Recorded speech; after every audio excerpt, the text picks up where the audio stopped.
Welcome to the Joseph Goldstein Insight Hour. This podcast is an expression of our shared interest in self-discovery. Join Joseph as he shares his deep knowledge of the path of mindfulness. If you are interested in supporting this podcast, please go to BeHereNowNetwork.com/Joseph.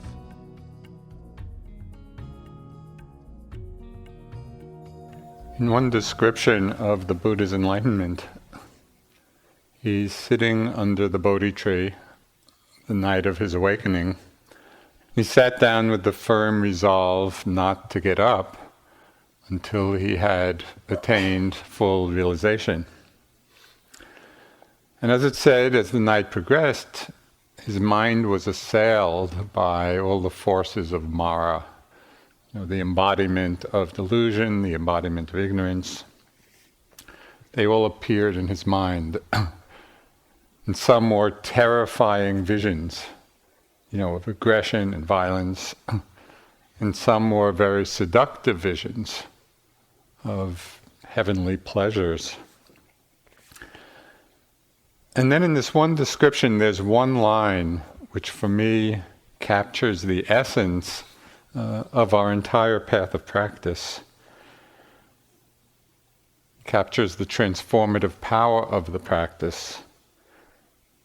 And it's said that in the face of these various visions that were assailing his mind, that the mind of the great being was not moved.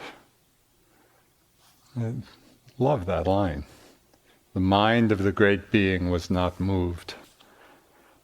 So this can become the reference point for our own practice.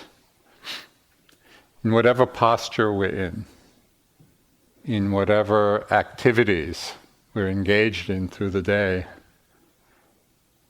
what has the power to agitate our minds? Can we pay attention to those things that seduce the mind? So we can experience this agitation and seduction on both obvious and also on subtle levels. As we've all experienced, we can often get overwhelmed by strong emotions. We can get lost in background moods and hardly even know they're there. We can get lost in fleeting thoughts, just carried away on trains of association. And on the most subtle levels, we can get caught in an identification with consciousness itself, creating a sense of self in the very process of awareness. So the Buddha highlighted a number of these particularly seductive energies. And in our practice, it's essential that we learn to recognize them because they're very deeply ingrained habit patterns of mind. The neural pathways of these patterns are quite deeply established. So what we want to do is to explore not only the nature of these particular seductions, these seductive habits, but also to begin to understand what is it about them that makes them so alluring? Why do we get caught up in them again and again? When we can explore these patterns with interest, and with investigation, we can begin to change our relationship to them. And instead of taking all of these difficult, seductive energies as being a personal problem, we begin to see that they are the very place, it's in the very arising of these difficult energies, that we can begin to understand in quite a profound way the nature of suffering and the nature of freedom. The nature of ignorance, the nature of awareness. So it's right in the fire of them that we can come to really a transformative understanding.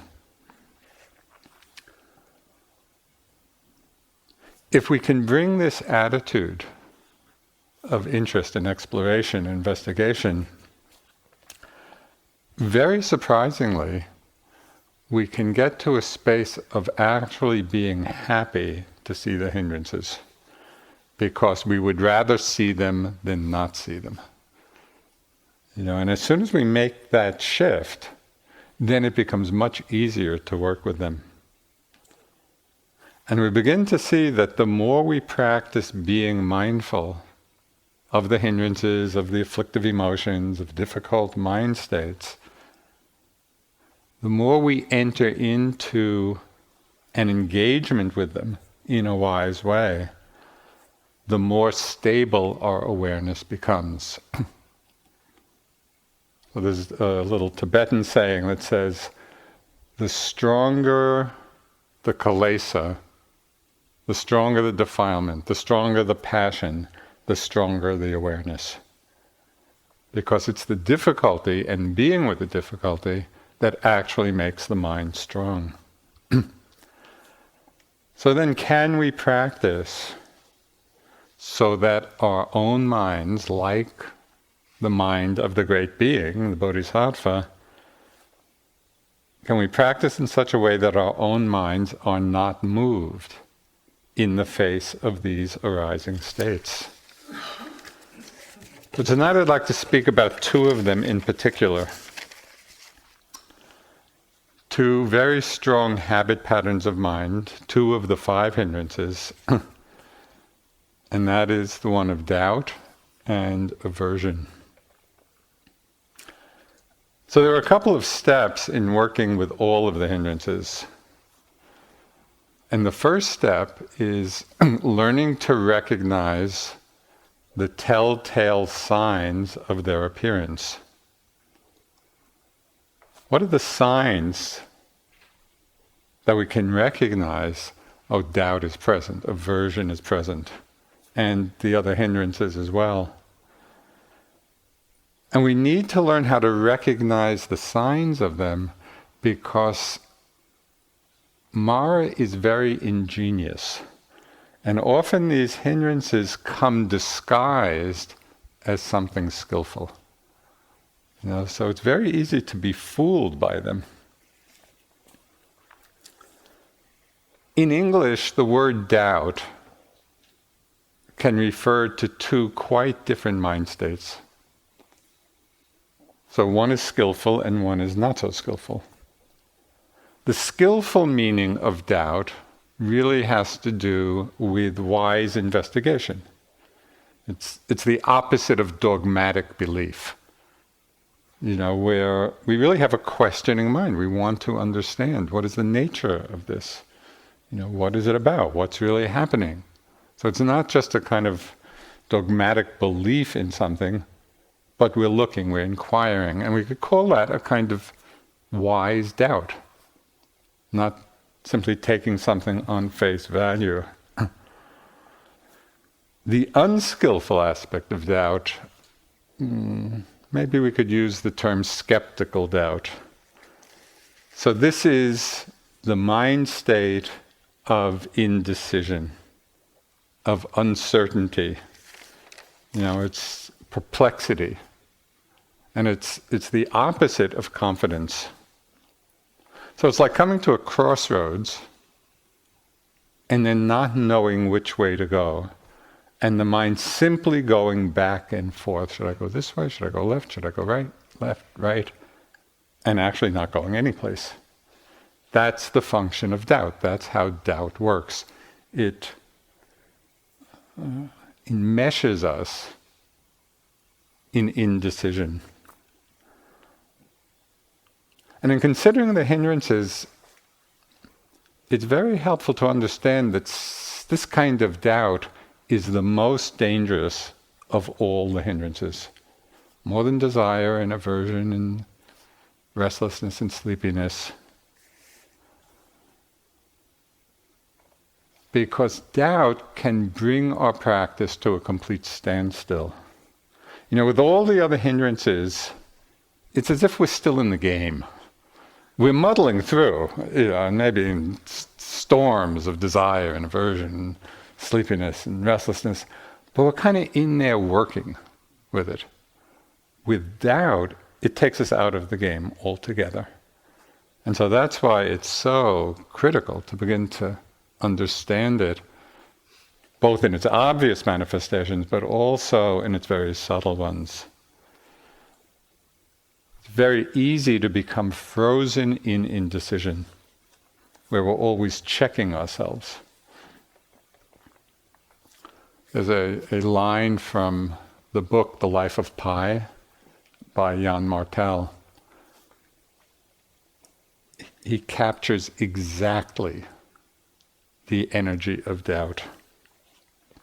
He wrote, "To choose doubt as a philosophy of life is like choosing immobility as a means of transportation." That is it exactly. To choose doubt, this kind of doubt, as a philosophy of life, it doesn't go anyplace. We're just caught in that indecision. We all have a fair degree of confidence in the Buddhist teachings because that's why we're all here. But still, doubt can arise in our practice, and on retreat, and in our lives, in some very particular ways. And so it's helpful to pay attention to and learn about the particular ways in your own mind that doubt may be manifesting, so that you really learn to recognize it and not be frozen by that indecision. As we all know, for anybody engaged in practice, there are many times when it's difficult, when difficulties arise. So this is normal, this is an inevitable part of the path. But then if these difficulties are not understood and we don't quite know how to work with them, they can lead to a lot of doubting thoughts about the practice, about ourselves, about whatever method we're using. So it might be thoughts like, what am I doing here? What does sitting here, feeling my breath, or feeling the sensation of a lift, move, place, what does this have to do with anything? What does this have to do with the suffering that's in the world? Or we might start comparing practices. We're kind of in Vipassana mode, and the thought might come, maybe I should do Tibetan chanting, or visualization. Or Zen is supposed to be the quick way. Or Sufi dancing would be more fun. And so these kind of thoughts start coming. So these are all manifestations of the doubting mind. Or we might start comparing methods even within this very tradition. Should I do metta or should I do vipassana? Years ago, we had one yogi who spent 3 months, and in every interview, whichever practice he was doing, I think I should be doing the other one. And we say, okay, why don't you try the other one? So then he tried the other one, and then next, no, I think I should do this one. This went on for 3 months, even with all our best advice. That doubting mind was just so strong. So it can really be a debilitating force in the mind. Should I practice a directed awareness or choiceless awareness?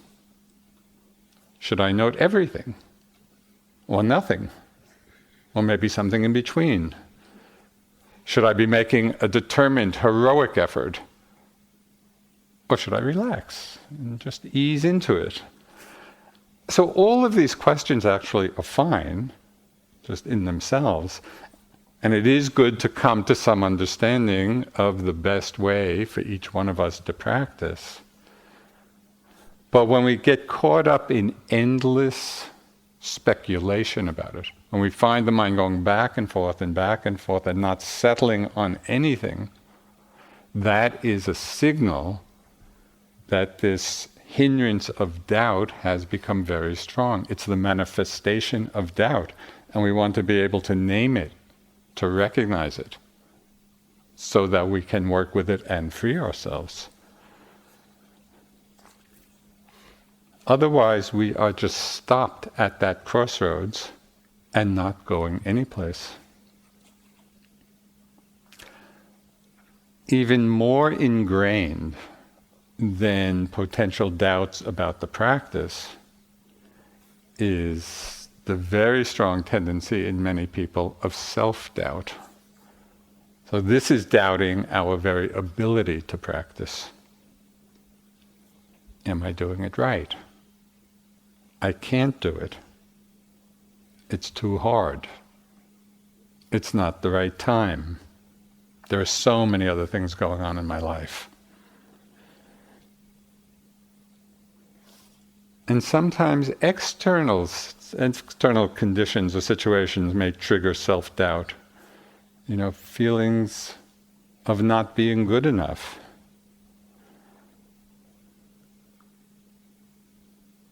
So a story I've told many times goes back to the first retreat I did with Sayadaw U Pandita in '84. It was a very intense retreat, very demanding. And after about a month of the 3-month retreat, I saw the people who I thought were really the good yogis all had little notebooks. And they were always kind of writing things in their notebooks. So immediately my mind went into, oh, I'm not a good enough yogi. Sayadaw U Pandita didn't give me a notebook. And kind of a little tailspin about that. And then a few weeks later, I saw the yogis who I thought were actually pretty careless yogis. They had notebooks. So then I thought, oh, I must be such a good yogi that Sayadaw thinks I don't need a notebook. And I was just going around and around with this. It's all about questions of self-worth. And at the end of the retreat, I found U Pandita didn't tell anybody to have a notebook. People would just did it to kind of keep track of their meditation so they could report. But I had created a whole mental scenario which triggered, that pattern of self-doubt. So we want to see, when that's arising.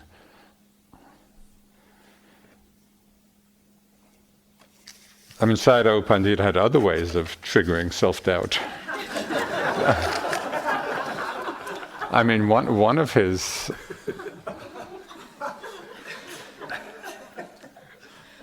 I could tell endless stories.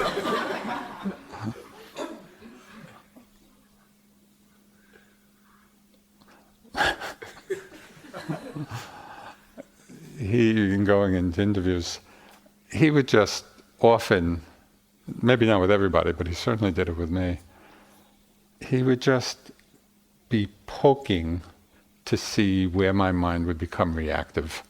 So one interview I went in, and he would just list all the defilements in my mind that were contained in the report. That I thought was a pretty good report, but he kind of, there were 15 different defilements here.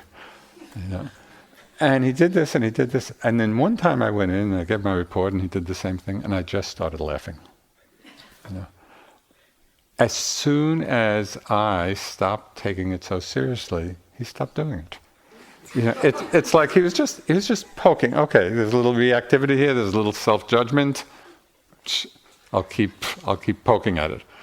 And as soon as I could let go of that self-judgment and just smile at the whole situation, the whole relationship actually changed.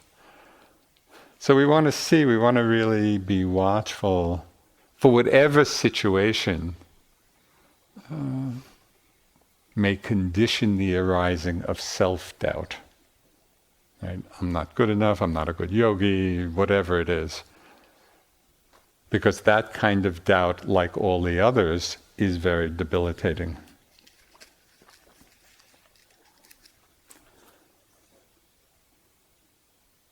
When self-doubt is a strongly conditioned force in the mind, it not only is a hindrance in practice, but it becomes a debilitating force in our lives. It's always undermining us, always holding us back when we're always questioning, oh, I'm not good enough, I can't do this. There's an interesting phrase in English. We say someone is plagued by doubt.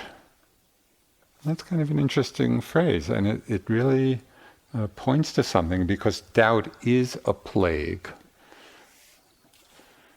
Instead of making the experiment with something, whatever it is, whether it's in meditation or in our lives, without having the virya, the energy, the determination, okay, I'm going to do this. And there may be mistakes, and I may make a lot of wrong turns, but I'm going to do it and learn from it all. With self-doubt, it doesn't even allow us to go forward and make mistakes. Right? It really holds us back. So it's a powerful undermining force. We want to be able to see this arise in the mind, not be seduced by it, because it's very possible to become free of that very seductive energy. The problem with unnoticed, unacknowledged patterns of self-doubt is that they become self-fulfilling. If we're continually caught up in them, then in fact our practice doesn't go anyplace, because we're caught up in this particular pattern. It doesn't allow us to go forward and investigate and make mistakes. So this doubting mind, whether it's about the practice, whether it's about the particular method, whether it's about our own capacity, this doubting mind, it's exhausting. And it's painful. And the image that's used in the text to describe it, the doubting mind is described as a thorny mind. It's the mind that keeps jabbing, and it makes the mind very irritable.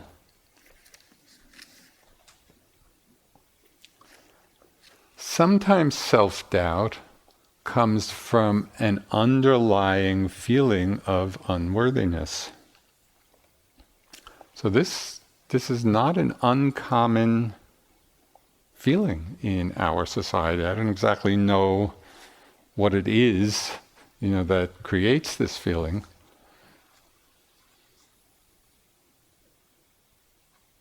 And somebody in a meeting with His Holiness the Dalai Lama, they were talking about, the emotional conditioning in the West, and talking about self-hatred and unworthiness. And it said that he didn't even know what people were talking about. It's like it was such a foreign notion, to him, based on the Tibetan cultural conditioning, which recognized the inherent worth of every being, right? The potential for awakening in every being. So somebody, and I think it was here at IMS on one of his visits, somebody asked him the question, or it was a comment. They said, I do not feel worthwhile as a person. How can I work on this as a beginning meditation student? And usually the Dalai Lama is just so embracing and loving and inviting.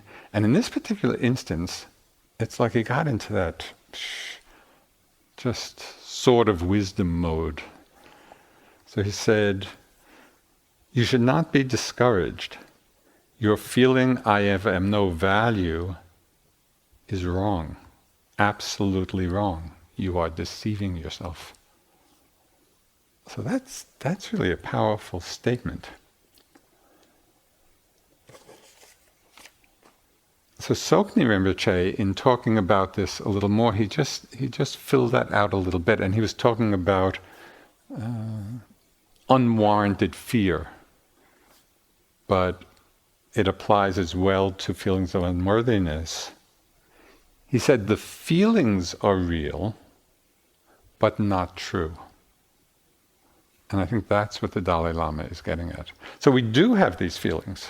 There may be feelings of unworthiness and all this self-judgment. And so the feelings are real, but they are not true. And that's the point we really have to understand and come to understand about ourselves. That each one of us, the nature of the mind, is awareness. The potential for awakening is in everybody.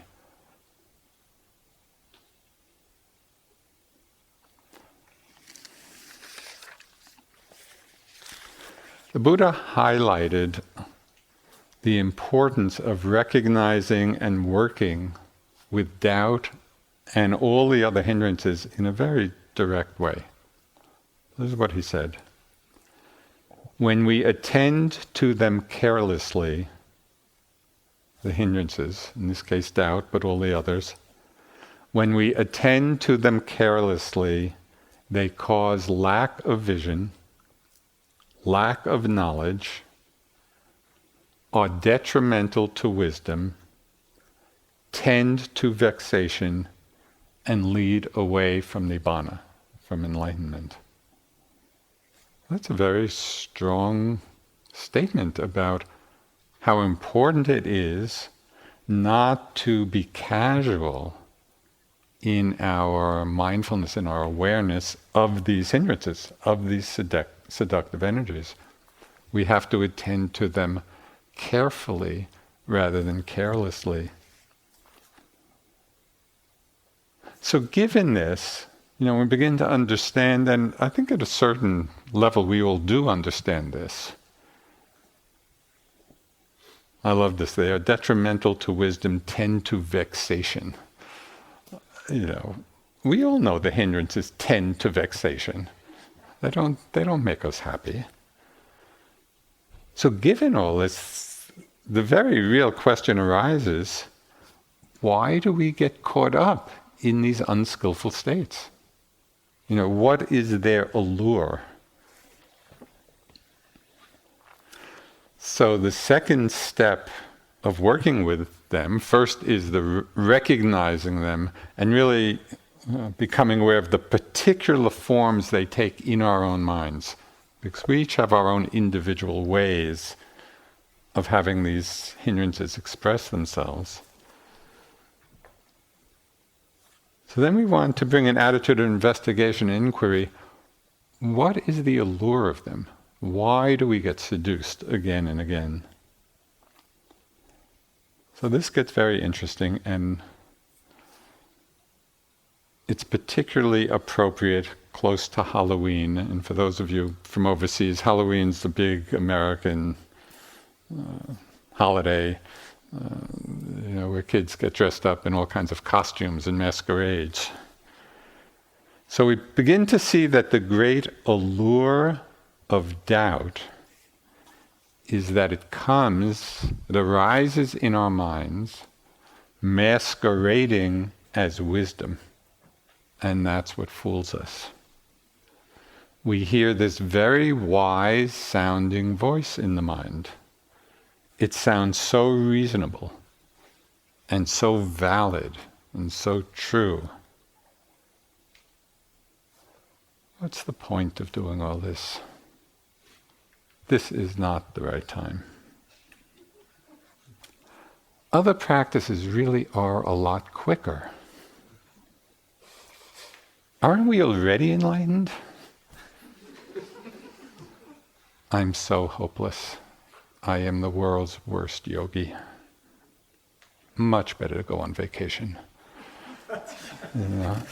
And so these voices, yes, they sound so right. And so we believe them. We think it's the voice of wisdom, not seeing that it's actually the voice of doubt. So we need to be on guard. We really need to watch this, because we might think, oh, I'd never be seduced by that.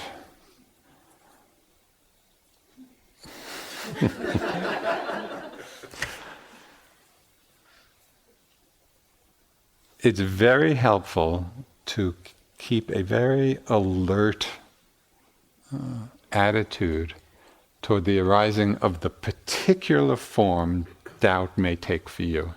Because it will be different. It'll be a different voice, it'll be saying a different thing, but one, your mind knows you so well. It will find exactly the right hook. So we really need to rely on that great strength of mindfulness and interest and investigation and all the factors of awakening. These are our allies in seeing how they're arising in the particular form for us, and then learning to be very alert to catch it as soon as it arises.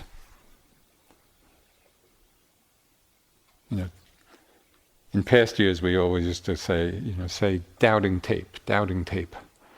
But a couple of years ago somebody pointed out to me that people don't use tapes anymore.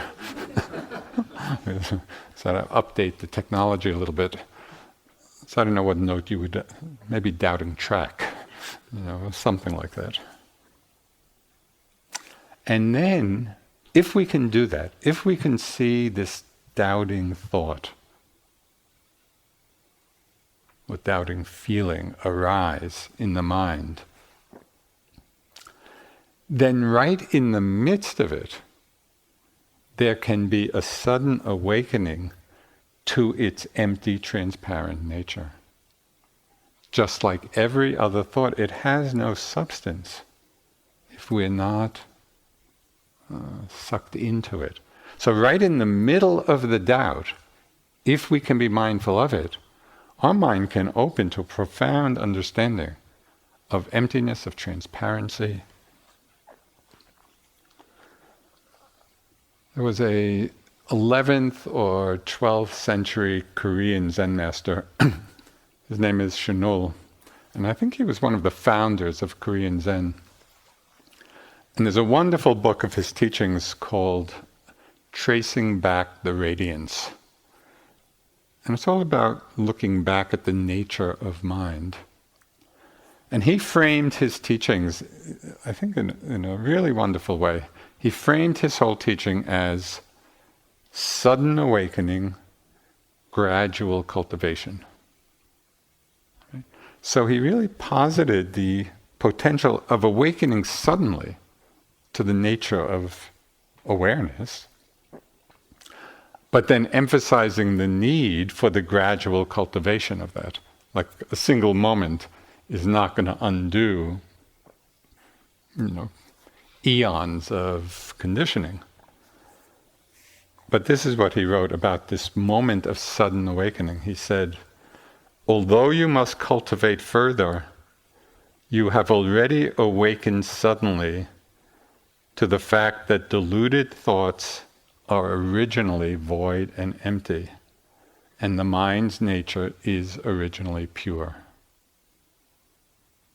So even though we need the gradual cultivation, it's to understand that right in the midst of the arising of these hindrances, if we can bring the interest and bring awareness and bring investigation right into the midst of them, there can be a sudden realization, a sudden awakening. Yes, this is empty too. This is selfless too. It doesn't belong to anybody. And this has a transforming effect on how we understand our minds and how we understand our lives.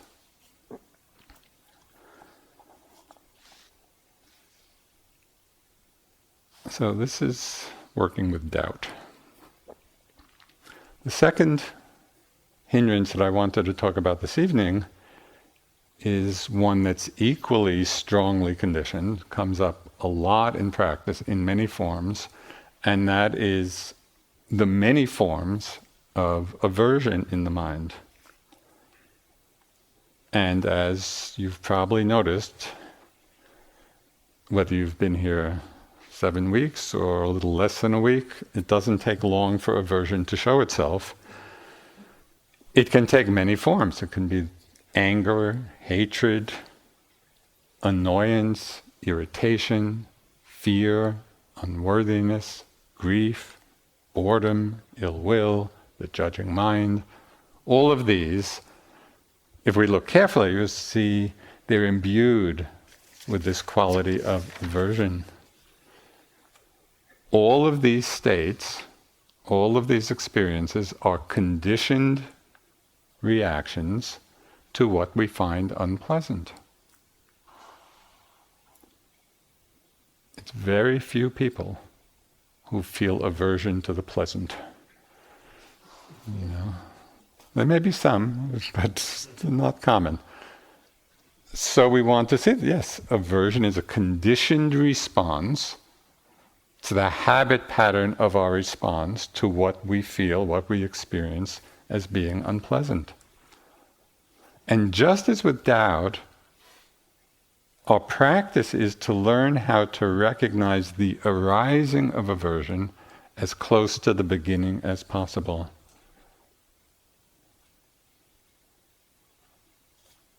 And then really to explore what is the nature of this mind state. So we begin to understand what it feels like. It's like we become a scientist of aversion. And then we also begin to understand the source of its power over the mind. Why do we get caught up in it so often? So aversion can arise and does arise in some quite predictable ways. Very easy to see aversion arise in relationship to physical pain. When unpleasant sensations arise in the body, we often feel just a contraction. We're pulling back, we don't like it. Frustration, impatience. We just don't like them because they're unpleasant. So this contraction of our energy system, often reveals itself to us as a sense of struggle. You're going along in the practice and everything is flowing smoothly, and then there's something unpleasant in the body, in the mind, but easily seen with pain, discomfort. And then there's this contraction, and then we feel, the practice is a struggle going on.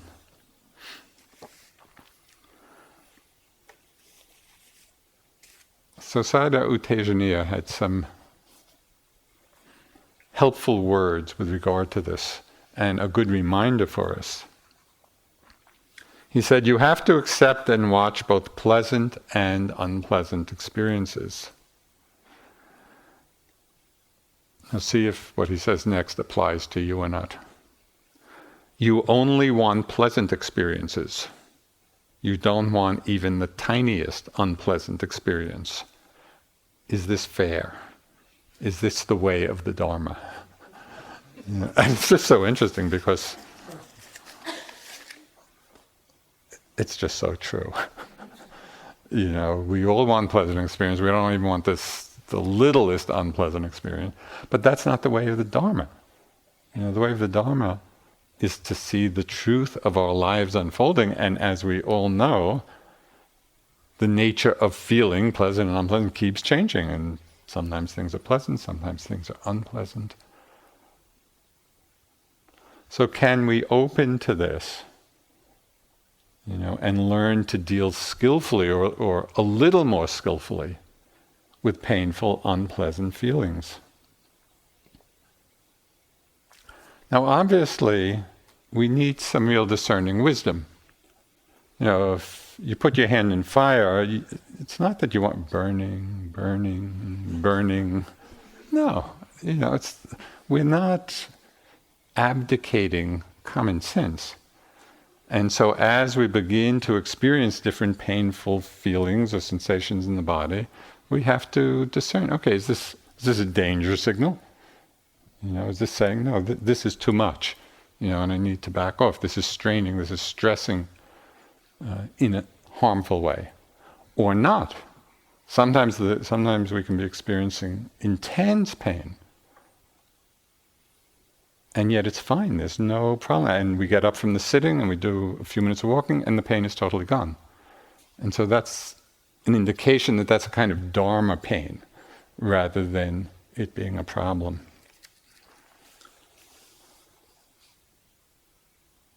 So keep an eye out for the arising of aversion when unpleasant sensations come, when painful sensations come.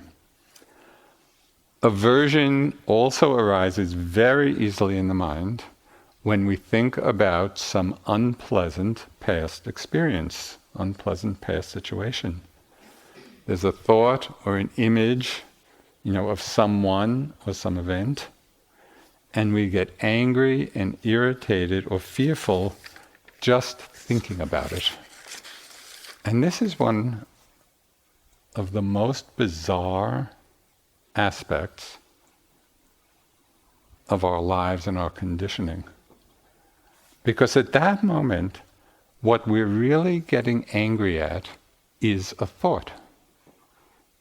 The situation is not happening. This happened in the past. So we're just going along with our lives, and then the thought of the image comes, and almost immediately it can trigger, this strong aversive reaction. Forgetting that all that happened was a thought arose.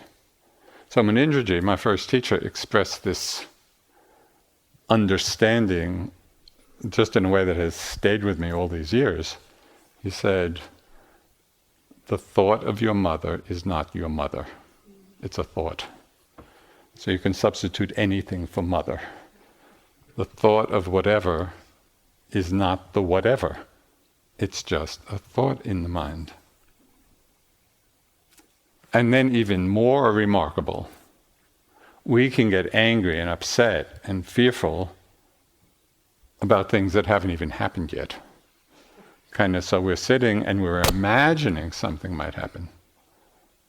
So, and there's some thoughts about it or some images about it, and they arise in the mind, and if we're not mindful, if we're not seeing that they're just thoughts, the thought can trigger intense emotions.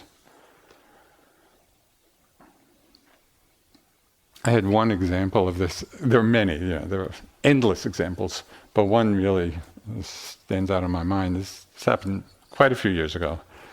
And it was the day of an IMS board meeting, and I knew there was going to be some contentious issue being brought up at the meeting. So I was just walking around the loop, before the meeting. And the thought of the meeting came into my mind, and the image of the contention. And of course I had the right view. That goes without saying. And it was just so interesting. The thought came, the meeting hadn't happened yet. This was all anticipation. The thought came, and immediately I could feel myself getting annoyed and irritated. But I saw it, I was watching it. So this is just a thought. Kind of subsided. And then the thought came again, and same reaction. So then I started playing. I started intentionally having the thought. And even when I was doing it intentionally, it very often triggered the emotion. So it became very interesting just to begin to understand the relationship of thought to emotion. Both are actually impersonal, not I, not self, but how one can trigger the other, and the reverse. Sometimes emotions trigger a lot of thoughts. So all of this is the field of our inquiry. We want to understand how our minds, how our hearts are working, how we get caught, how we get seduced, the possibility of staying free in those patterns. It's also important to understand that sometimes powerful emotions, even emotions like anger, sometimes these powerful emotions are telling us something that we need to pay attention to. Those emotions can be conveying important information. We might feel a lot of anger perhaps at injustice, in the world. Or we might feel anger as the expression of a need to actually establish some appropriate boundaries in certain relationships. The key here is, can we take the message of the emotion and really see what it is and see what's important and see what needs to be done without being overwhelmed by the anger? Where we're really taking the wisdom aspect of it, learning from it, taking appropriate response, but not having our actions be both clouded by and motivated by the anger itself. So that's a great challenge, but that's the gift of the practice. That's what becomes increasingly possible the more aware we are of our own minds. One of the most famous lines in the Buddhist teachings, which would certainly serve the world well if more people understood it, is when he said, hatred never ceases by hatred. It only ceases by love. And there are, of course, some shining examples of this in individuals, but as societies, we're not doing too well. And very often hatred breeds hatred breeds hatred, and we see these cycles of violence in so many places in the world. And until that changes, until that pattern changes, it's hard to see the resolution. So we can get impatient or frustrated certain situations on retreat. When we're feeling grumpy or discouraged or we have low energy, it's like the smallest thing somebody else does, as you well know, can provoke all kinds of aversion and judgment. It's what we call the Vipassana vendetta, where there's some yogi here, or maybe more than one, who drives you crazy. You don't like the way they walk, you don't like what they're wearing, you don't like how they eat, and it just goes on and on. And it's all a total projection of mind. It's just a reflection of our own difficulty at that moment.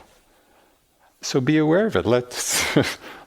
When you find your mind getting lost in those kind of aversive thoughts, don't be seduced by, that person really is like that. You haven't said one word to them. And yet, you know their whole life story. No, it's just our own minds projecting. So we can take this as feedback, we can take this as signal to look inward, instead of just being caught up in that pattern. Aversion arises when we personalize impersonal situations.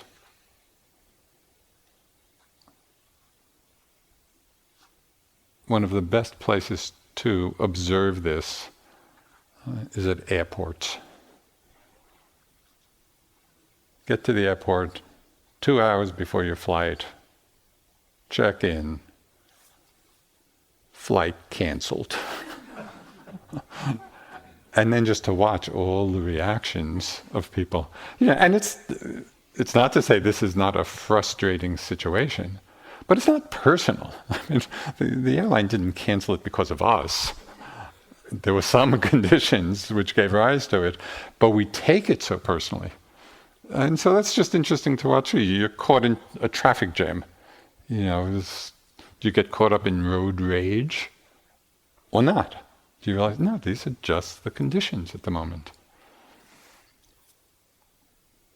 It's not about me. So that's a good little mantra, which could be used very often in life.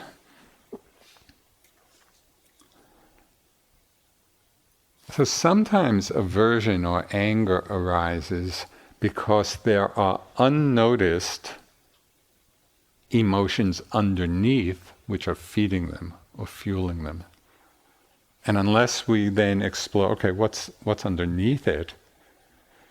Sometimes these emotions are like an underground spring for the aversion or the anger. And so just many examples of this, but one common example may be, maybe there's a situation, of some deep hurt. And if we're not acknowledging that feeling of hurt, and it's kind of we're sitting on top of that, that can rebound in anger. And the anger will continue until we kind of drop down and, okay, there's a feeling of hurt here, can I be with that? Another example of this, years ago I was teaching a retreat for law students, lawyers, some judges, so it was that legal community. And in one of the group interviews, a third-degree law student, and it's a very high-pressured environment, he made such an interesting comment. He said that, in this very litigious environment where people are, arguing and suing each other and all that, he said he had to feel anger so that he wouldn't feel the fear. And I thought, so interesting.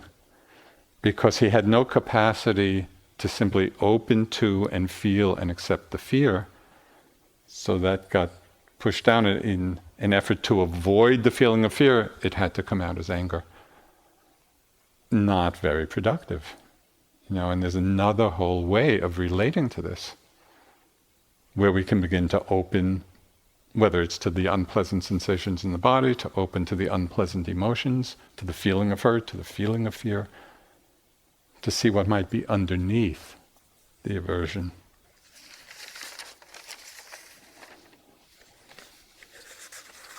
So what is the seductive power? Anger or irritation, annoyance, these are not pleasant states. So why do we get caught up in them so often? How do they seduce us into believing them and identifying with them? So this would be worth looking at, in your minds. Very often, the seduction of anger is the sweet feeling of being right. And so we justify it to ourselves. I should be angry, or irritated, or annoyed. Look at what that person is doing. So the Buddha described it in this way. He said, anger with its poisoned source and honeyed tip. Right? And take a look the next time if anger should arise, sometime in the next 5 weeks. Just take a look, see if you can appreciate its honeyed tip. What makes it so sweet for us? And then really trace it back to the quality of its underlying energy, which is a defilement and which is suffering.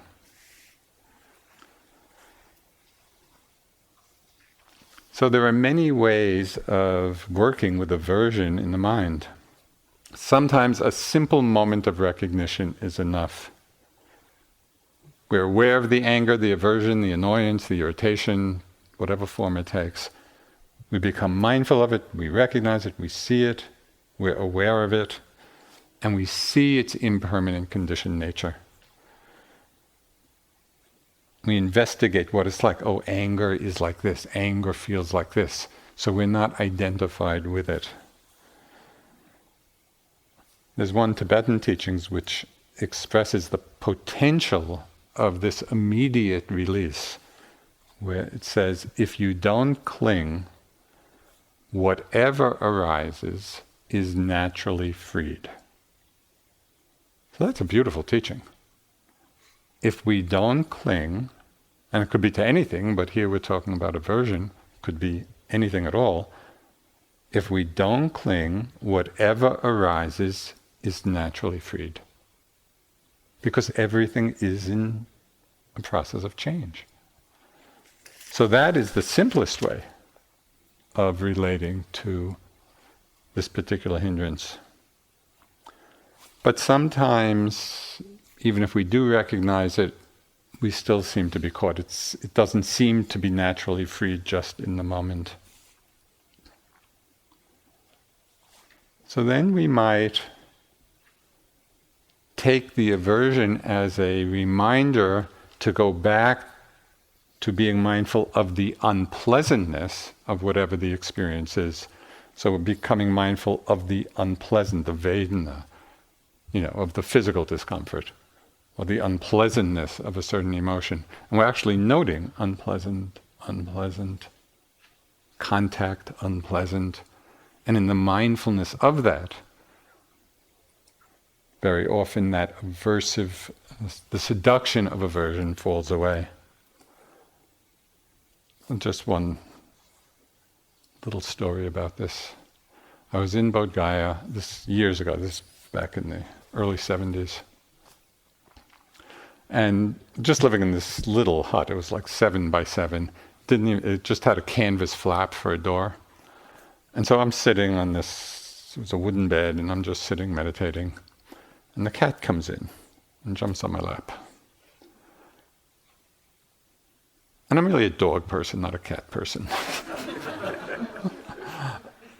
Besides, it was disturbing my meditation. So I just, picked the cat and tossed it out.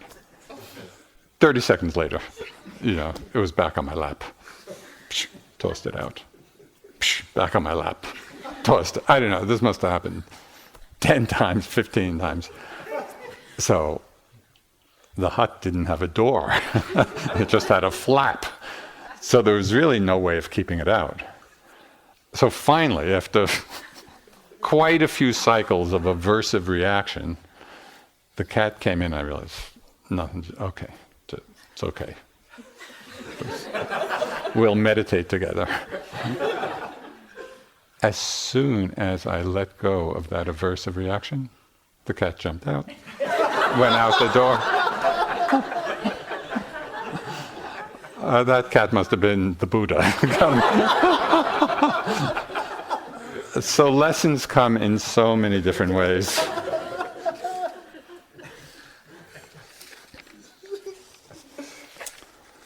Okay.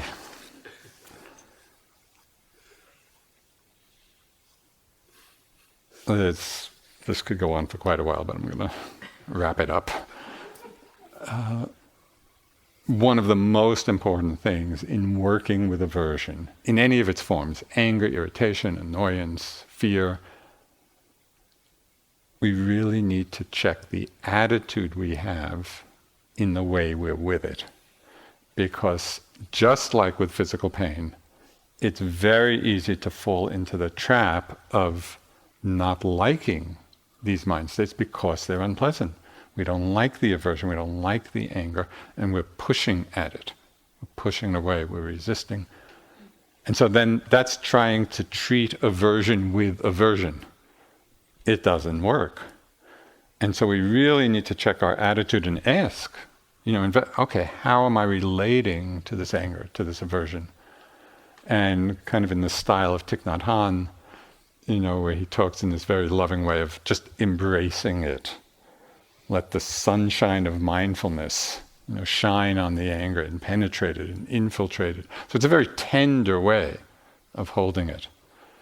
And an image which might be helpful to call this attitude up, you might, if you're really caught in a struggle with it, you might just think of how you would be with a child that you loved a lot, who was just going through, an anger fit. You would just, in your best moments, you would just be there. You would be there in a loving way, knowing that it's a passing state. So can we bring that same kind of gentle, kind awareness, but awareness, not being seduced by it. We're holding it in this wise attitude. And in that we create the space to see that yes, this is just another impermanent mind state emotion. It arises, it passes. Can we be like that great being whose mind is not moved by what arises. The mind of the great being was not moved. So this is our practice. And we take all the elements of our experience, and this is what nourishes the practice.